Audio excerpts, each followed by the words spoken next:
El índice de percepción de corrupción puntúa y califica a los países y territorios en función del grado de corrupción que puede ser percibido por expertos, por empresarios, quienes identifican el sector privado de un país, basado en una combinación, y por eso se le denomina un índice compuesto, porque combina 13 grandes encuestas y evaluaciones de la corrupción recogidos por 12 instituciones de prestigio. Y aquí nuevamente reafirmar que este es el índice que más se utiliza para generar algún tipo de valoración en temas de corrupción. Si en el caso hondureño hay capacidad, y este se comparte, como les decía, por ejemplo, con la de la cuenta del milenio, que es uno de los elementos que comprende. ¿Hay capacidad del gobierno para contrarrestar la corrupción?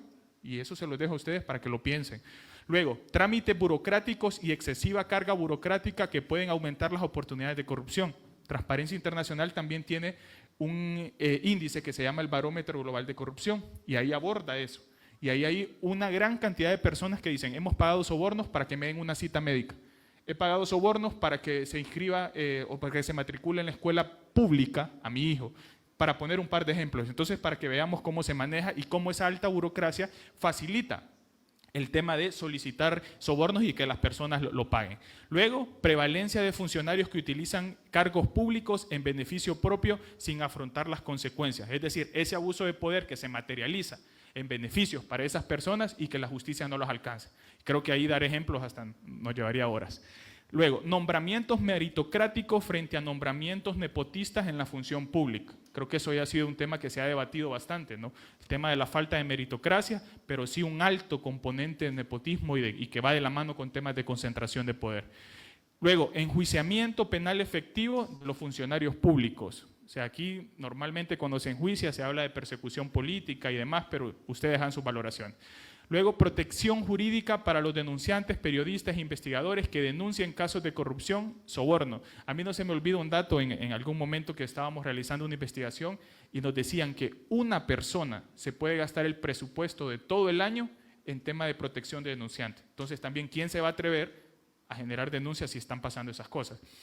Captura del Estado por estrechos intereses creados. Ahí es el tema de la concentración de poder. Luego, acceso a la sociedad civil a la información sobre asuntos públicos. Aquí en palabras sencillas, y yo no lo limitaría a sociedad civil, sino a los medios también, es el tema de el acceso a la información. Ustedes como periodistas tienen un artículo especial incluso en la Ley de Transparencia y Acceso a la Información Pública, es decir, cómo se ha ido creando una reducción del tema de acceso a la información.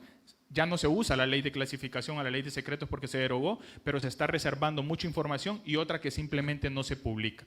Luego, temas de soborno, leyes adecuadas para divulgar la información financiera y la prevención de conflictos de interés para los funcionarios. Aquí no se está generando ningún tipo de normativa, ¿no?, que mitigue ese tema de los conflictos de interés y el desvío de los fondos públicos. En resumen, las 13 fuentes, eso es lo que miden. Entonces, realmente es hacer la valoración interna, ¿no?, como ciudadanos hondureños, si efectivamente esas 13 fuentes pegan con esto en palabras sencillas, porque esto es, y esto no es que lo interpretamos nosotros tampoco, la metodología ya lo dice dentro de la literalidad, que son estas las cuestiones que así mide el índice de percepción. ¿Qué no mide el índice de percepción de la corrupción? Y aquí es donde vamos, la percepción o experiencia de la corrupción por parte de los ciudadanos, para que no digan que es un segmento de la población que fue entrevistado, porque eso no se mide en el IPC. Temas de fraude fiscal, temas de flujos financieros ilícitos, blanqueo de capitales, facilitación de la corrupción en abogados, contables, asesores, etcétera, corrupción en el sector privado y economías de mercado informales. Eso no lo mide el índice de percepción de la corrupción, para que quedemos claros y entendamos cómo se construye este índice y la interpretación que se le debe de generar a través del próximo martes cuando ya se divulguen los resultados. Luego de eso viene una selección de esas fuentes. Para que esas 13 fuentes sean consideradas por Transparencia Internacional para construir el índice de la percepción de la corrupción, una es que esas fuentes sean cuantificables en función de lo que se genera desde el sector privado. Es decir, que se puedan generar datos confiables, viables y que no sean sujetos a interpretaciones, sino que es lo que es. Basarse en una metodología confiable y válida que puntúa y califica a varios países. Además de la metodología que ya tiene Transparencia Internacional para elaborar el índice de percepción de la corrupción, también tiene que haber metodologías para generar el tema de la aplicación de la encuesta y cómo se recogen esos datos. Luego, realizado por una institución creíble, ahí ya veíamos Banco Mundial, ya veíamos Freedom House, ya mirábamos The Economist, entre otras instituciones como el Foro Económico Mundial, que son importantes, pero que también tienen un prestigio y una credibilidad cuando generan esos datos. Permitir una variación suficiente a las puntuaciones para distinguirse entre países, es decir, la aplicabilidad que hay entre países y lo que se genera también entre muchos de ellos. Otorgar calificaciones a un número sustancial de países. Aquí es el hecho de que esa encuesta o esa fuente recoja la mayor cantidad de información para ser aplicada a la mayor cantidad de países, que son 180, los que evalúa y puntúa el índice de percepción de la corrupción, para que se incluya dentro de estos elementos.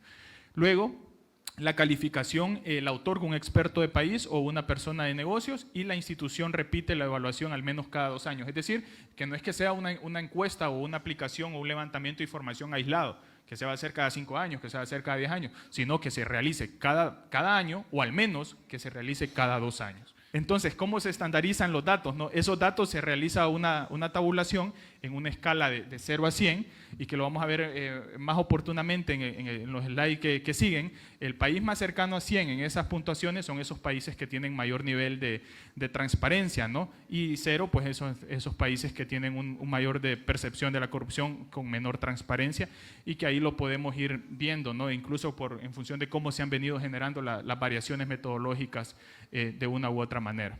Una cosa es el puntaje que se va a dar de 0 a 100, en donde ahí podemos ver ejemplos. El país, por ejemplo, con menos percepción de corrupción es Dinamarca, que en el año pasado, que es el índice de percepción de 2023, el que vamos a presentar el martes va a ser el índice de percepción de 2024, en ese del 2023, Dinamarca era el país más transparente según este índice, con una calificación de 90 puntos de 100. Luego Finlandia, Nueva Zelanda, Noruega, Singapur. Contrario a esos otros 5 países, en donde estaba Somalia, está Venezuela, está Siria, está Sudán y está Yemen, que son los países que, a través de la aplicación de esas 3 encuestas que mirábamos al inicio y la realización del levantamiento de esos datos, su puntuación queda en los niveles más bajos. Es decir, en el puntaje, entre más cerca esté de 1 usted, es que es considerado un país más corrupto, y entre más cerca esté de 100, es que es considerado un país más transparente. Ahora bien, eso es el tema del puntaje, pero ese puntaje lo lleva a la posición o al ranking, como se le conoce, y aquí lo podemos ver como una liga de fútbol. Entre más puntos haga usted, lo va a colocar en la posición número 1. Entonces, en este caso, Dinamarca, al hacer 90 puntos, lo coloca en la posición número 1. Y así eso va generándose en función de la cantidad de países, para este caso, 180 que se generan a través de la tabulación y levantamiento de la información de esas 13 grandes fuentes de información. Y bueno, finalmente lo que se hace cuando ya se tiene la información de esos 13 es que se calcula el promedio. Y el promedio, para que un país o territorio se incluya en el IPC, debe ser evaluado nuevamente, como lo dije anterior, por al menos 3 fuentes. Y la puntuación del IPC de un país se calcula entonces como el promedio de todas las puntuaciones estandarizadas disponibles para ese país, y luego se hace una medición, ¿no?, en donde se redondean a resultados que son enteros. Quizás suena un poco técnico, pero lo que queremos nosotros dejar claro es el hecho de que, 1, no lo elaboramos nosotros. 2, no es información que se genera desde ASJ y tampoco desde fuentes que no son creíbles, sino por el contrario. Y lo otro es el hecho de ver, ¿no?, este elemento como uno de los indicadores más grandes que existen en temas de corrupción. Y aquí finalmente un reporte de la media, que eso ya se hace para el tema del posicionamiento del país número 1 o el país 180, en donde siempre hay un error estadístico, pero según la metodología que se ha elaborado en el índice de percepción y el levantamiento de las fuentes, ese error es mínimo, y por eso es el indicador más utilizado a nivel mundial. No se dejen sorprender por temas de desinformación. Se va a estar hablando mucho, así como se habló mucho, se va a atacar mucho seguramente también, pero el hecho y la necesidad, y sobre todo los medios de comunicación que están aquí presentes, es uno de que entiendan que hay una metodología. 2, que no lo hacemos nosotros, solo lo difundimos. Y 3, que este es un instrumento clave para realizar mediciones, no solamente en ese tema de percepción de la corrupción, sino para alimentar otros indicadores como de índices de Estado de Derecho, de democracia, cuenta del milenio y otros que se relacionan y se vinculan directamente. Y aquí cerrar invitándolos el próximo martes 11 de febrero de 2025 a las 6 a.m. para que madruguen con nosotros para realizar la presentación ya de los datos según la metodología que les hemos explicado, y conozcamos cuál es la puntuación que tiene Honduras y en qué posición se encuentra dentro de este índice de percepción de la corrupción.